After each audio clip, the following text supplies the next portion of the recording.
தேமுதிக மறைந்த தலைவர் விஜயகாந்தின் நினைவு நாள் சென்னை கோயம்பேட்டில் உள்ள கட்சி தலைமை அலுவலகத்தில் நடைபெற்று வருகிறது. இதுகுறித்த கூடுதல் விவரங்களை எமது செய்தியாளர் பாண்டியராஜனிடம் கேட்கலாம். வணக்கம் பாண்டியராஜன், விவரங்கள் என்ன? விஜயகாந்த் அவர்களுடைய 2வது ஆண்டு நினைவு தினம் இன்று கோயம்பேட்டில் இருக்கக்கூடிய அவருடைய கட்சி அலுவலகத்தில் அமைந்திருக்கக்கூடிய அவருடைய நினைவிடத்தில் கடைபிடிக்கப்பட்டிருக்கிறது. தேமுதிக சார்பில் அமைதி பேரணிக்கான அனுமதி என்பது அளிக்கப்பட்டிருந்தது. மாநில தேர்தல் ஆணையம் கோயம்பேடு பகுதியில் இருந்து விஜயகாந்த் கட்சி அலுவலகம் இருக்கக்கூடிய தேமுதிக அலுவலகம் இருக்கக்கூடிய அந்த இடம் வரைக்கும் அவர்கள் நடந்து வருவதற்கான அனுமதி காவல்துறையிடம் கேட்கப்பட்டிருந்தது. அதற்கான அனுமதியும் கொடுக்கப்பட்டிருக்கிறது. மேலும் தமிழகத்தில் இருக்கக்கூடிய பல்வேறு மாவட்டங்களில் இருந்து விஜயகாந்தினுடைய நினைவிடத்திற்கு மரியாதை பொதுமக்களும் தேமுதிகவினரும் வருவார்கள் என்கின்ற வகையில் அதற்கான அனுமதி என்பதும் கேட்கப்பட்டிருந்தது.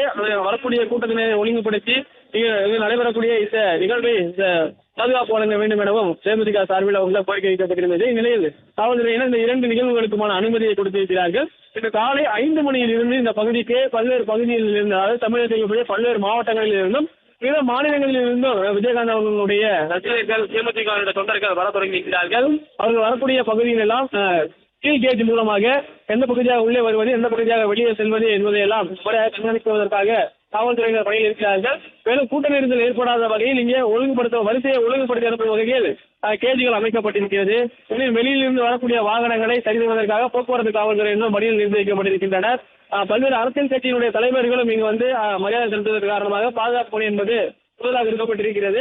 விஐபிகள் வரும்போது அவர்களை உள்ளே அழைத்துச் செல்வது என்பதற்கு தனி ஒளியை உருவாக்கப்பட்டிருக்கிறது. அதே போல பொதுமக்கள் வரிசையில் நின்று அஞ்சலி செலுத்துவதற்கும் மரியாதை செலுத்துவதற்குமான ஏற்பாடு செய்யப்பட்டிருக்கிறது. கூட்டம் வேகமாக நகர்ந்து செல்லும் விதமாகவும் ஒரே இடத்தில் கூட்டம் சிக்கிக்கொள்ளாமல் இருக்கும் வகையிலும் சீல் கேஜுகள் அமைக்கப்பட்டிருக்கிறது.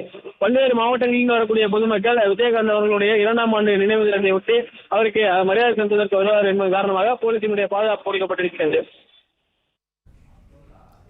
விவரங்களுக்கு நன்றி பாண்டியராஜன்.